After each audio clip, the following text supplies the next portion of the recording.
Hello મિત્રો, Oppo ફરી વખત લઈને આવ્યું છે તમારી માટે ધમાકેદાર મોડલ F33 સિરીઝ.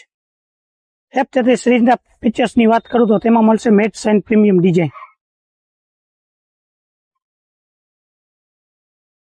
એટલું જ નહીં, ફર્સ્ટ વાર F સિરીઝમાં front and real 50 megapixel ultra clean કેમેરો મળશે. આ ફોનમાં તમને મળશે AI best features. AI best ફીચર્સની વાત કરું તો AI portrait glow, pop out, colour front fill light આવશે. એટલું જ નહીં, આ ફોનમાં તમને મળશે 7000ની લોંગ લાસ્ટિંગ બેટરી અને સાથે મળશે 80 વોલ્ટનું સુપર હુક ચાર્જિંગ, જે ઓન સ્ક્રીન ઓફસ્ક્રીન બેમાં ફાસ્ટ ચાર્જિંગ થશે. અને ખાલી એટલું જ નહીં, આમાં તમને 10 વોલ્ટનું રિવર્સ ચાર્જિંગ મળશે, જે તમે IoT પ્રોડક્ટ ચાર્જ કરી શકશો. ફર્સ્ટ ટાઈમ તમને 50 મેગાપિક્સલ અલ્ટ્રા વાઇડ સેલ્ફી કેમેરો અને 100 ડિગ્રી FOV કેમેરા મળશે. આ ફોનમાં મળશે તમને 360 આર્મર બોડી અને 4289 mm નું સુપર વેપર કુલિંગ સિસ્ટમ મળશે અને પાવર બાય 16 OS મળશે.